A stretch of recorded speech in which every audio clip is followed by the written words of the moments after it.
Assalamualaikum warahmatullahi wabarakatuh.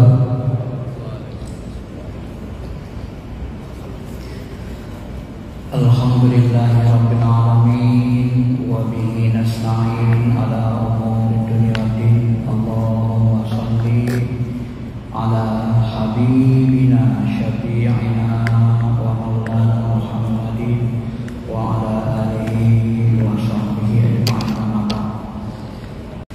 Bapak Ibu yang dirahmati Allah Subhanahu wa taala,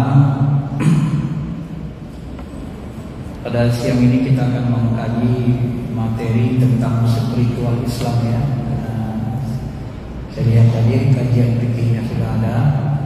Kita ngajinya yang sifatnya spiritual, menumbuhkan rasa dekat kepada Allah, mengenal diri, mengenal Allah, sampai kita nanti bisa beribadah dengan sebaik-baiknya dan menjadikan diri kita sebenar-benar hamba Allah Subhanahu wa taala. Sebagaimana pepatah mengatakan, tak kenal maka tak sayang tak cinta, maka tak cinta tak ada kenikmatan, baik dalam bertuhan, beribadah dan seterusnya. Ma'asyiral muslimin, Bapak Ibu yang dirahmati Allah, diri kita ini pertama kali diciptakan Allah Subhanahu wa taala. Kalau menurut banyak hadis dan kitab Syekh Abdul Qadir Jilani, kitab Syekh As-Salat, disebut ruhani kita diciptakan pertama kali dari Nur Muhammad. Hadisnya cukup banyak, ada yang hasan, ada yang sahih, bahkan ada yang mungkar. Nabi SAW bersabda, misalnya, awwalu ma khalaqallahu al-qalam, yang pertama kali diciptakan Allah adalah pena. Awwalu ma khalaqallahu nur nabiyyika ya Jabir, yang pertama kali diciptakan Allah adalah cahaya Nabi Nur Muhammad hai Jabir. Awwalu ma khalaqallahu nur ruhi, yang pertama kali diciptakan Allah adalah ruhku. Awwalu ma khalaqallahu al-aqal, yang pertama kali diciptakan Allah adalah akal. Nah, kata Syekh Abdul Qadir Jilani, qalam, pena, akal, Nur Muhammad, Ruh Muhammad, itu bendanya sama semua. Jadi di sini saling menguatkan. Jadi yang pertama kali Allah ciptakan adalah Nur Muhammad. Lalu dari Nur Muhammad inilah nanti diciptakan ruh kita, manusia, ruh orang beriman. Itulah diri kita.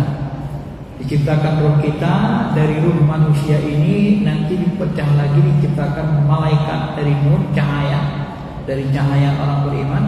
Dari nur malaikat cahaya itu disaring lagi, kemudian diciptakan darinya nar, asal penciptaan jin.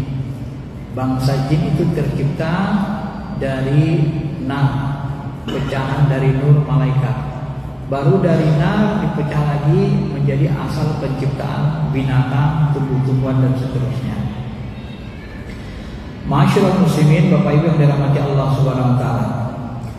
Maka Syekh Abdul Qadir Jilani menyamakan nur, ruh, akal, kalam, pena.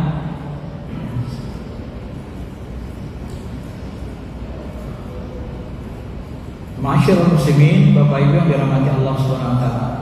Nah, ketika Allah menciptakan Nur Muhammad, dari Nur Muhammad inilah diciptakan ruh manusia. Maka muncullah istilah Bani Ruh. Ini banyak sekali ya, dengan berbagai jenisnya ya. Salah satu ayat yang menjelaskan tentang adanya Nur Muhammad ini Al-Maidah ayat 15. Qad ja'akum minallahi nur. Sungguh telah Allah datangkan kepada kalian nur. Apa itu nur? Itulah Nur Muhammad. Wa kitabun mubin, dan kitab yang nyata. Jadi sebutan untuk nur ini sebenarnya sudah ada dalam Quran.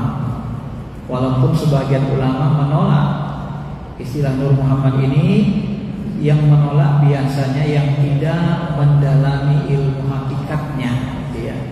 Yang hanya belajar syariatnya, kemudian hadisnya secara sanad, ada yang menolak. Tapi bagi yang mendalami ilmu hakikat manusia, ilmu tasawuf, pasti mereka mempercayai teori ini. Dan itu sebenarnya bisa dibuktikan, baik secara dalil maupun secara hakikat. Wa'lamu anna fikum Rasulullah. Sebahagian ulama tasawuf menafsirkan, ketahuilah bahwa di diri kamu, fikum, pada diri kamu itu ada Rasulullah, itu Nur Muhammad. Jadi semua kita ini di alam ruh, Bapak Ibu, disebut dengan Nur Muhammad. Ya, pecahan dari Nur Muhammad. Kita ini disebut Nur Muhammad. Itulah diri kita.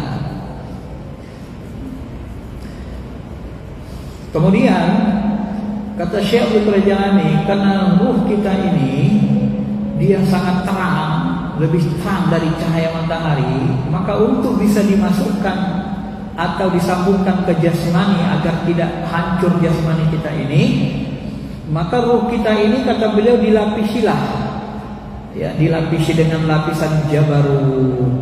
Nah, lapisan ruh, lapisan jabarut inilah yang menjadi alat kita untuk terkoneksi dengan frekuensi alam jabarut. Ya. Kemudian supaya ruh cahayanya juga tidak terlalu terang, maka dilapisi lagi dengan lapisan cahaya, namanya cahaya lapis malakut, cahaya malakut. Nah, cahaya malakut pada ruh kita ini, lapisan inilah yang membuat dimensi kita untuk terkoneksi ke alam malakut. Kemudian dilapisi lagi dengan alam mulki. Alam mulki ini supaya dia redup, dengan alam mulki inilah ruh kita bisa terkoneksi dengan alam nyata, ya. Nah, jadi Allah Subhanahu wa taala punya cara tersendiri untuk menghubungkan antara alam yang tak terlihat, alam gaib, ke alam nyata. Kalau mau kita sederhanakan di dalam teori lain, Bapak Ibu yang dirahmati Allah, diri kita ini terdiri dari jasmani dan rohani. Kalau saya tanya sederhana, ruh kita ini sebenarnya berada di mana? Di alam nyata apa di alam ruh? Coba lihat diri saya. Saya ada ruh saya kan? Ruh saya di mana letaknya nih? Ini kok bisa bergerak tangan saya? Yang gerakin tangan ini siapa? Yang gerakkan tangan saya, ruh saya, iya kan? Kalau nggak ada ruh saya, bisa nggak ini bergerak? Hah? Udah nggak bisa lagi, udah mati. Jadi yang membuat ini bisa bergerak adalah ruh. Dialah yang memberikan hayat. Ruh itu sangat dekat dengan Allah. Ya. Nah, jadi ruh saya ini yang menggerakkan tangan saya ini bergerak-gerak seperti ini. Ya. Ini letaknya di mana ruh itu? Di alam ruh atau di alam nyata? Sederhana saja. Nah, ini namanya teorinya harus kita buktikan langsung. Ruh saya yang menggerakkan jasmani ini tetap di alam ruh. Kalau dia di alam nyata pasti terlihat oleh mata. Buktinya dia tidak terlihat, maka dia di alam ruh. Jadi alam ruh itu mana? Di balik ruang kosong ini. Terkoneksi dengan alam nyata jasmani. Nah, apa yang mengkoneksikannya, menggabungkannya, melekatkan ruh dengan jasmani ini? Kata sebagian ulama, supaya mudah kita pahami, itulah yang disebut dengan nafs, jiwa. Dengan jiwa inilah kita bisa bernapas.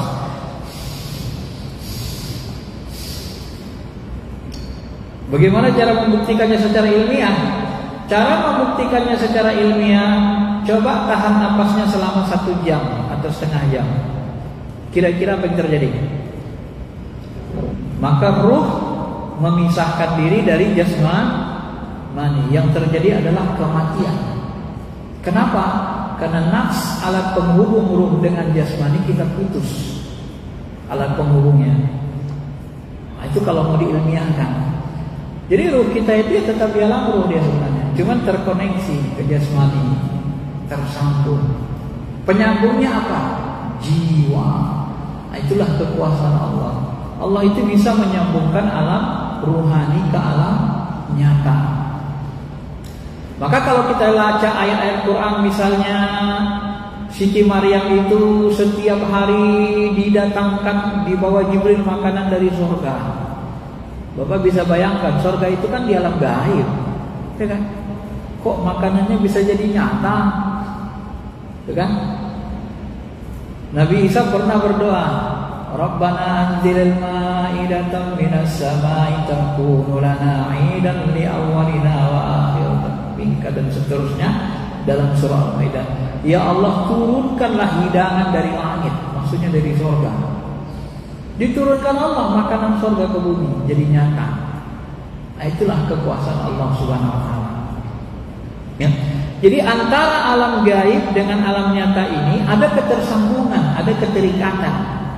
Karena itulah hukum dalam agama kita atau ilmu dalam agama kita, ada hukum jahil, ada hukum batin. Ada ilmu syariat jahil, ada ilmu hakikat batinnya. Ya. Nggak bisa dipisah, memang itu pasangannya. Jadi kalau ilmu syariat itu akan mengajari kita tata gerak jasmani, bagaimana sholat kita itu benar dia, rukun syaratnya. Kalau hakikat, dia belajar tata gerak ruh, tata gerak hati. Bagaimana ruh kita menghadap Allah, bagaimana qalbu kita bisa hudur, hadir, merasa, menatap Allah Subhanahu wa ta'ala. Nah, itu dipelajari hanya di dalam ilmu hakikat, ilmu tasawuf. Kalau nggak belajar tasawuf, insya Allah sholatnya susah khusyuknya. Kenapa? Karena nggak tahu caranya. Tidak ada yang membimbing rasanya, ruhnya, gitu. Ini kesulitannya, Pak.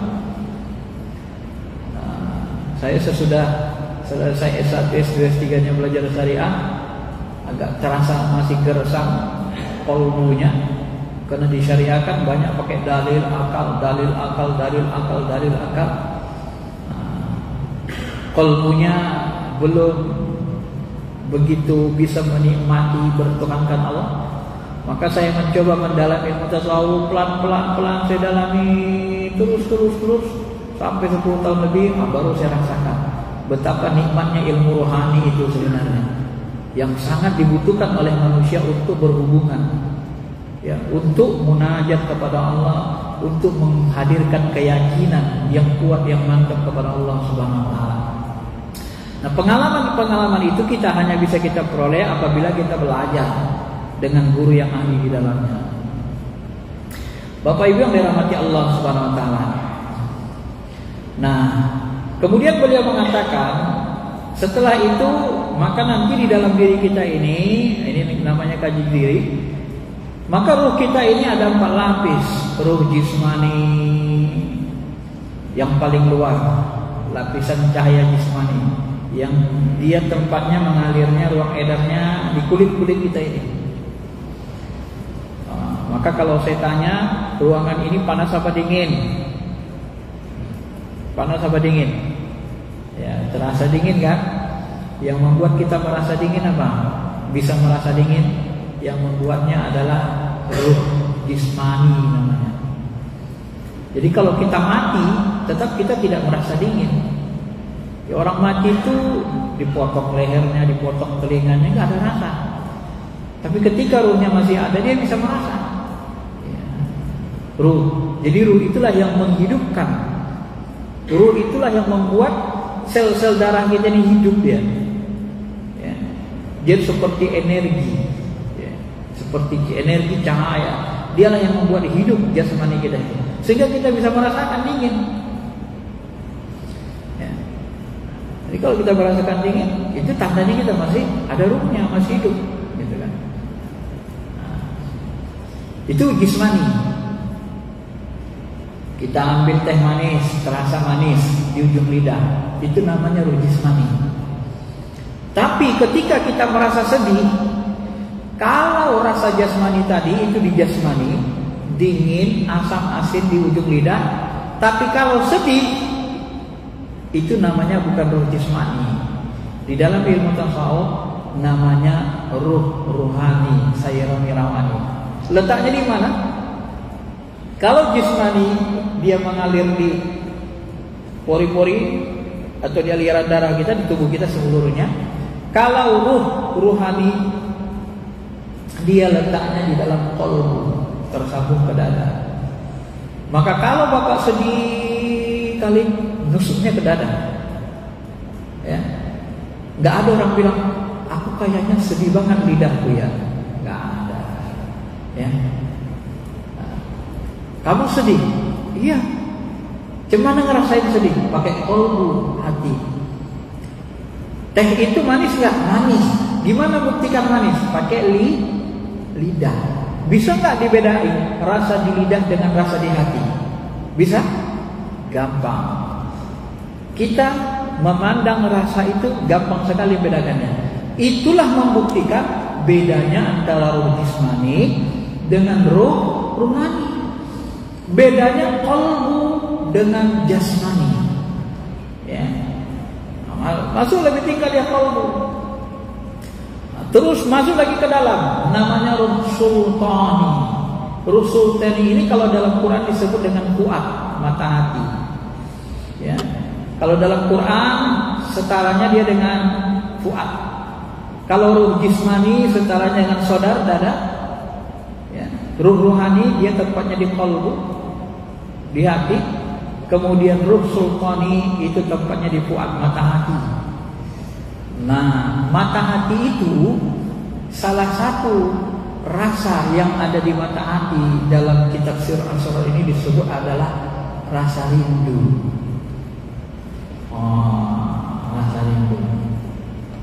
Kalau saya tanya nih Pak, Bapak pernah nggak sholat itu terasa rindu kali ya sama Allah Ta'ala, ingin melihat zat aslinya?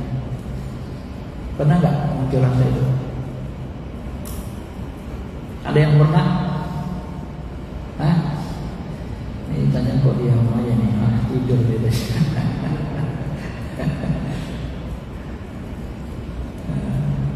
Kalau sudah rasa kita nyampe ke mata hati, terasa rindu Pak itu, nikmat itu salat. Astagfirullahaladzim. Kalau kita teruskan bisa menjerit kan? Karena orang rindu itu bisa meronta-ronta di kamar sendirian. Katanya kan? Pernah nggak jatuh cinta sama cewek? Kalau rindu berat gimana rasanya? Nangis kan di kamar sendirian? Kalau rindu berat? Nah, pernah nggak rasa rindu itu muncul ke Allah Ta'ala? Nah, maka kalau di dalam ilmu spiritual Islam, Syekh Al-Jilani mengatakan, waktu sholat itu nanti imam kita rasa rindu itu. Rasa rindu itulah kita tunggangi untuk memandang Allah dengan mata hati. La ilaha illallah, la ilaha. Aduh, Pak, tahan saya Pak. Kalau seterusin nangis nanti nggak jadi ceramah. Rasa rindu itulah yang kita tunggangi untuk berhubungan, untuk tersambungnya kepada makam sifat Allah. Nurjahnya la ilaha illallah, la ilaha illallah. Rindu ingin berjumpa dengan Allah.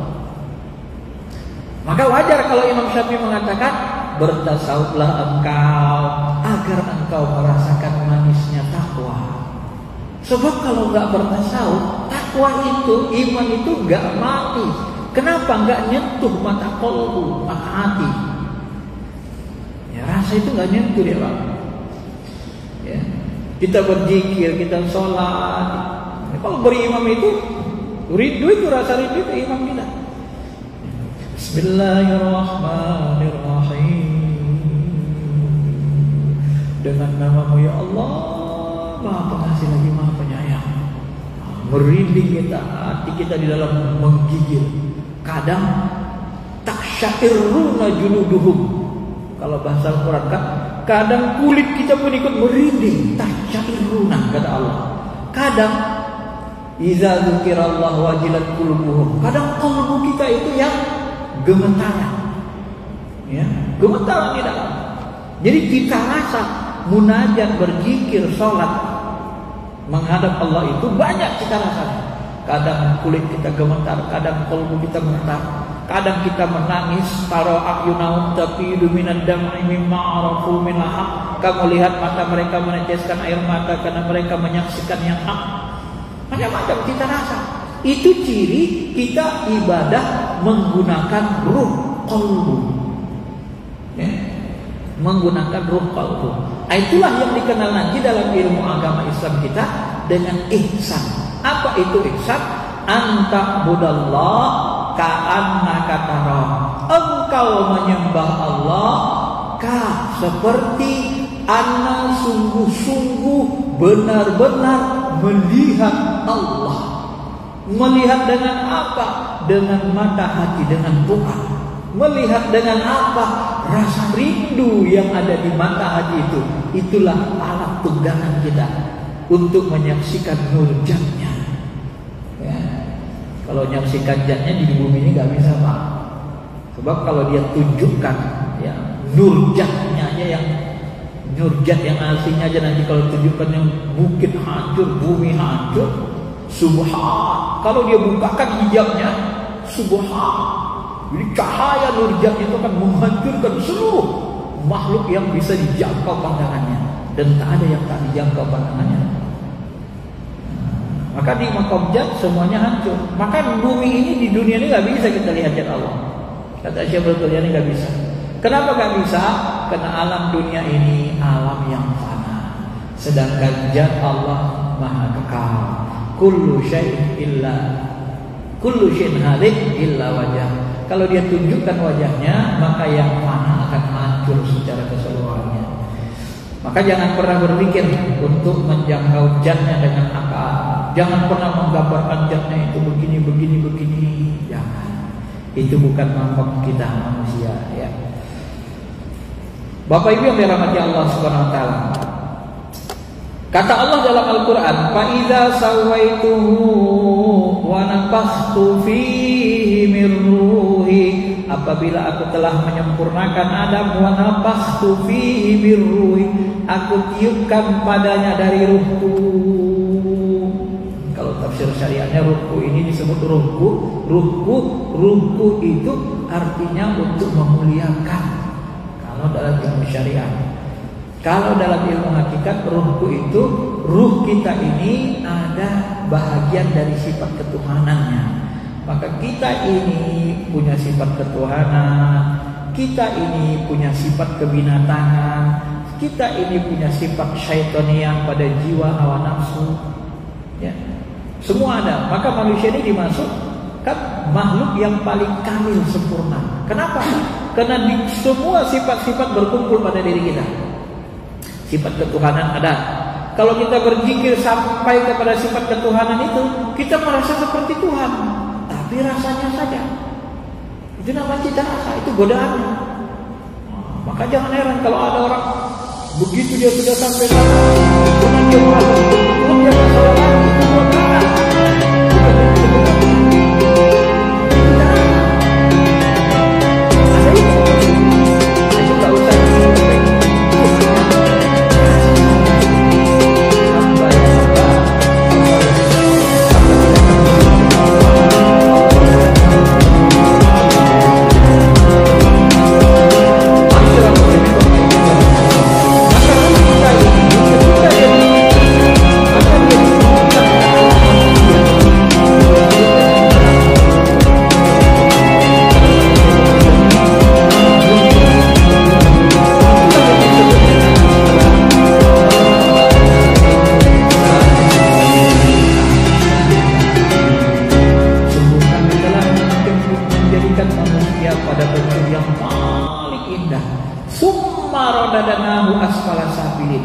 Kemudian kami turunkan manusia ke tempat yang paling rendah.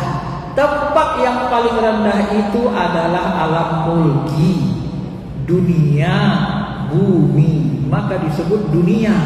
Dunia itu berasal dari kata dana, artinya rendah, hina. Ruh itu diberikan tugas. Untuk apa? Untuk menjadi khalifah di muka bumi, memakmurkan bumi. Diturunkan dia ke alam rendah. Ya. Kita ini awalnya sebenarnya Bapak Ibu, kita ini bukan makhluk bumi. Aslinya kita ini makhluk alam malakut, alam cahaya, alam ruh, alam yang tinggi. Ya. Maka kita ini kalau bahasa ulama lain, kita itu makhluk surga, bukan makhluk bumi. Di bumi ini cuma sebentar aja. Ya. Tempat diuji. Aslinya kita bukan makhluk bumi, kita bukan orang bumi. Ya. Cuma kan kita nggak ngerasa kita bahwa kita orang bumi kan, bukan orang bumi. Kebanyakan kita merasa seperti memang orang bumi gitu kan. Padahal hakikatnya enggak. Karena hakikat diri kita bukan jasmani. Jasmani kita ini hancur. Ketika kita masuk surga nanti, jasmani kita ini nggak bisa dipakai. Kenapa? Jasmani kita ini mengeluarkan kotoran, nggak bisa masuk surga. Di surga nanti diberikan jasmani sebesar Nabi Adam, 30 hasta, ya, sekitar 60 meter. Diberikan jasad yang umur 33 tahun.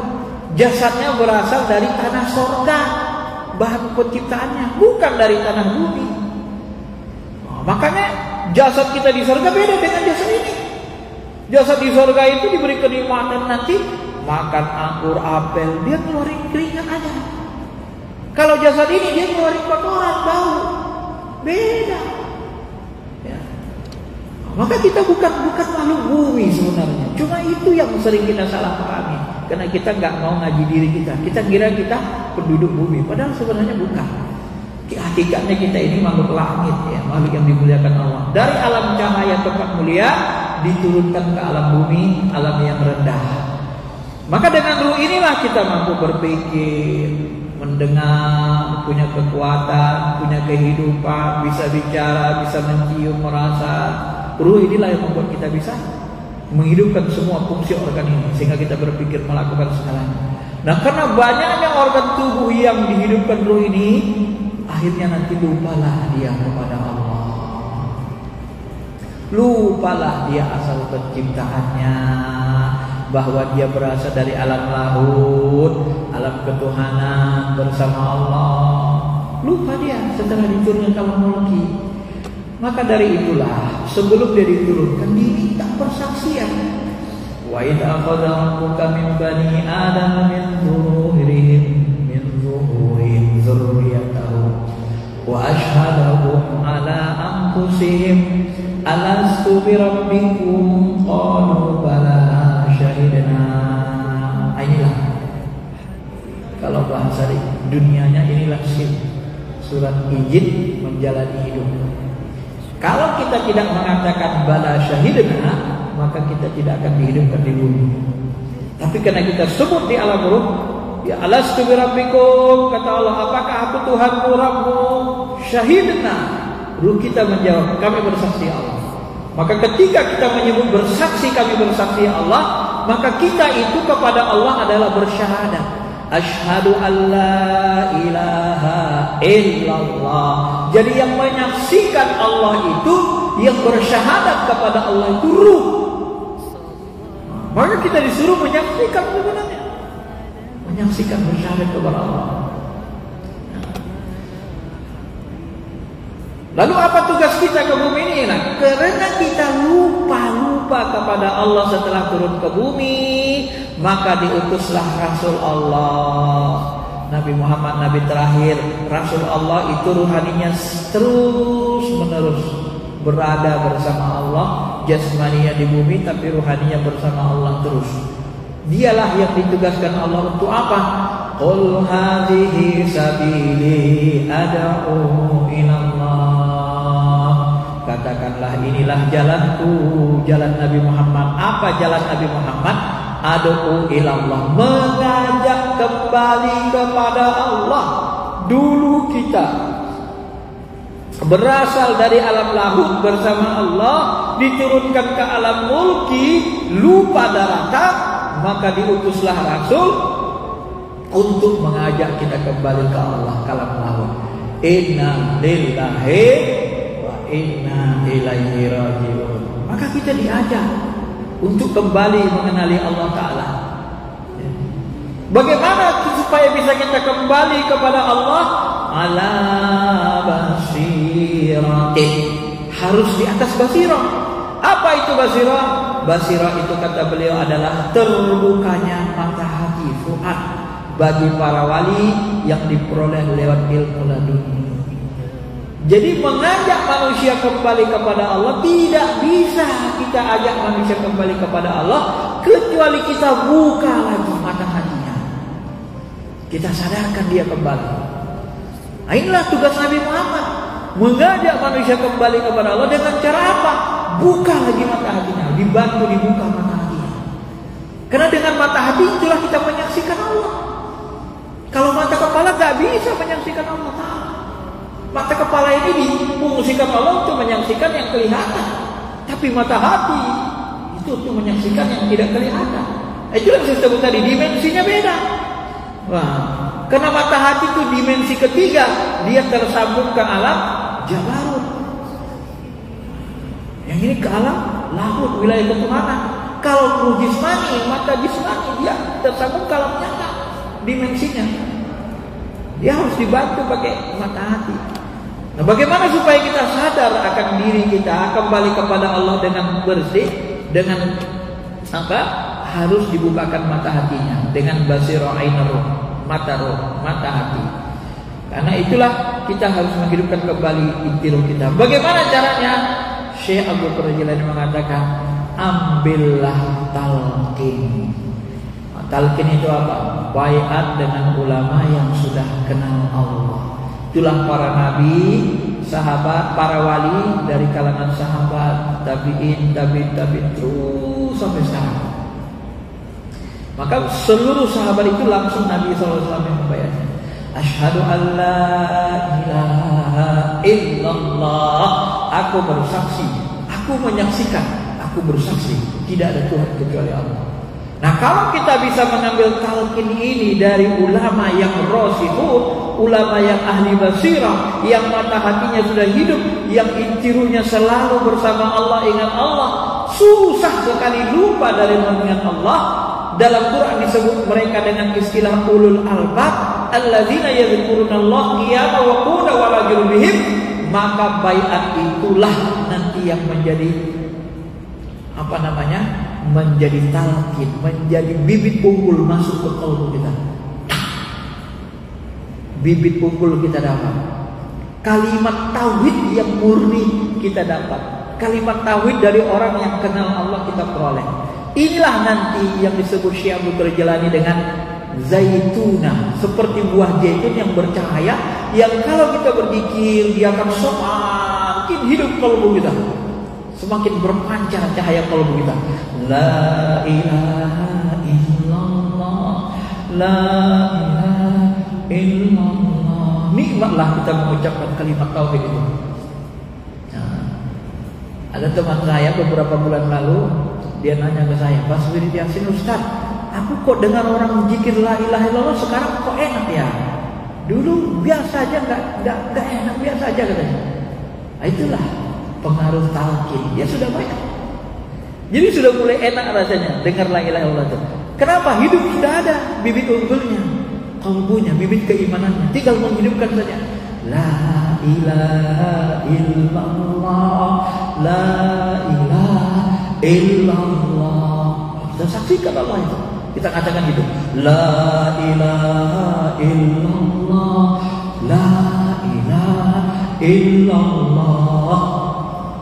Kujang ke dalam kalbu orang itu. Nikmat nyata Allah Ta'ala itu. Itu yang kita peroleh. Itu yang kita harus lakukan, kata Syekh Abdul Qadir Jilani.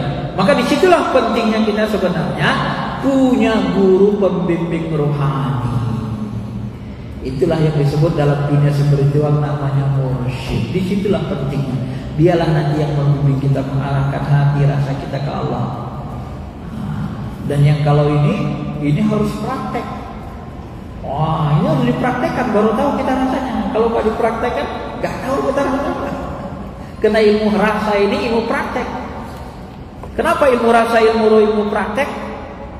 Ini kalau saya sebut ini manis, Bapak percaya nggak? Percaya nggak? Kalau saya tambah gula ini, Bapak nggak tahu ini masih putih tapi ada gula dalamnya. Saya bilang ini manis, percaya nggak? Nggak percaya kan? Karena Bapak nggak lihat gulanya. Membuktikan manis atau tidak dicicip. Oh ya manis, rupanya udah pakai gula tadi. Nah, itulah ilmu rasa. Jadi ilmu rasa itu harus dipraktekkan, langsung dicicipi. Gak perlu kita debat-debat. Kalau debat capek kita pakai akal. Enggak manis. Debat. Enggak selesai dengan debat. Allah Ta'ala itu bukan untuk didebatkan. Rasakan, saksikan, syahadatkan. Itu cara bertuhan. Allah Ta'ala itu disyaratkan, kita saksikan. Asyhadu an la ilaha illallah. Kalau didebat-debatkan, apa hebatnya kita mendebatkan Tuhan? Allah itu begini-begini kita sebut. Saksikan, rasakan, nikmati ibadah itu. Bisa nggak nikmati ibadah? Bisa nggak muncul rasa rindu ketika berhadapan dengan Allah? Kalau belum bisa muncul rasa rindu, omong kosong, ruhannya belum hidup. Ya, itu cuma omong kosong. Kenapa? Karena rindu itu letaknya di mata hati. Kalau belum muncul, belum bisa dimunculkan, omong kosong. Kalau kita bicara Tuhan tinggi-tinggi. Kenapa? Qalbu ente saja belum hidup, belum mengenal. Itulah namanya belum ma'rifah, belum mengenal Allah. Debatnya cuma pakai akal, mikir, nebak-nebak sana kemari. Itulah yang terjadi kadang-kadang kalau kita nggak belajar spiritual Islam. Ma'asyiral muslimin, Bapak Ibu, yang terakhir, maka dari itulah kenapa Allah sebut wa ma khalaqtul jinna wal insi illa liya'budun. Tidaklah kuciptakan jin dan manusia kecuali liya'budun. Apa yang dimaksud liya'budun?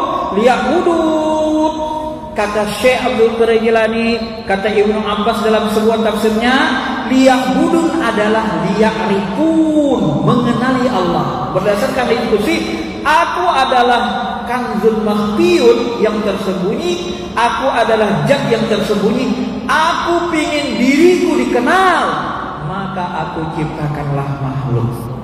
Kalau Allah tidak menciptakan makhluk, ketika dia hancurkan seluruh langit dan bumi beserta isinya, dia ngomong dengan kesendiriannya, mana itu yang ngaku raja selain diriku. Kalau dia hidup dengan sendirinya, nggak ada makhluk, siapa yang kenal dengan dia? Lalu untuk apa diciptakannya makhluk? Supaya ada yang mengenali zatnya, mengenali dirinya sebagai Tuhan. Dan makhluk yang paling berpotensi untuk mengenali Allah adalah manusia. Yang paling punya potensi. Malaikat pun kalah. Apa buktinya? Malaikat Jibril hanya mampu sampai Sidratul Muntaha. Ya, ini dimensi Sidratul Muntaha, ujung langit, hanya mampu. Tapi Muhammad mampu menembus sampai ke arasnya, sampai kepada makom mendekati zatnya. Sebahagian menyebut bahkan melihat zat asli Allah Ta'ala. Tidak ada yang sanggup kecuali Nabi kita Muhammad SAW. Kenapa liya'budun ditafsirkan Ibnu Abbas dan Syekh Abdul Qadir Jilani dengan liya'rifun? Sebab Pak, kalau Bapak tidak kenal Allah, bagaimana Bapak mau menyembah yang Bapak sendiri tidak kenali? Bagaimana kita mau beribadah kepada sesuatu yang kita sendiri tidak kenal? Allahu Akbar, tak kenal kita siapa yang kita sembah. Apa rasanya? Tak ada. Tidak ada kualitas. Maka ibadah para wali, para nabi, 2 rakaat sholat itu bisa mengalahkan seluruh ibadah manusia, makhluk seluruh alam. Kenapa? Karena mereka ma'rifat, kenal dengan Allahnya. Ya. Nah, itulah pentingnya untuk mengenali Allah itu. Nah, jadi fungsi kita di dunia ini sampai kita kenal betul. Kalau sudah kenal betul sama Allah, maka kerja kita ibadah, sholat kita ibadah, jalan kita ibadah, naik mobil ibadah. Karena kita udah bersama Allah, menyaksikan Dia. Apa-apa kita lakukan, inna sholati wa nusuki wa mahyaya wa mamati lillahi rabbil alamin. Itulah kuncinya nanti untuk menjadikan kita liya'budun, harus kenal dulu. Baik, saya kira itu saja. Mudah-mudahan bisa dipahami. Ya. Ada yang mau tanya? Ada 10 menit lagi ya? Sampai jam 1. Cukup? Kalau tidak ada yang mau tanya, sampai sini saja. Mudah-mudahan bisa menambah keimanan ketakwaan kita kepada Allah. Mari sama-sama kita bersihkan, sucikan kalbu kita sehingga terang, bersih, bercahaya, sehingga mudah kita mengenali Allah lewat hati, lewat ruh kalbu kita. Dengan hati ruh kalbu kita, maka insya Allah hijab-hijab yang ada dalam diri kita, lapisan-lapisan hijab, dimensi-dimensi itu nanti lama-kelamaan terbuka pelan-pelan sehingga kita bisa merasakan rasa cinta kepada Allah, bisa merasakan rasa rindu, bahkan nanti pada akhirnya kita akan menyaksikan nur jahnya, ya, cahaya jahnya seperti kita menyaksikan cahaya matahari dari pintu ini. Kata Syekhul Badani itu matahari cahayanya, kira-kira seperti itulah menyaksikannya selama hidup di dunia. Terima kasih. Assalamualaikum warahmatullahi wabarakatuh.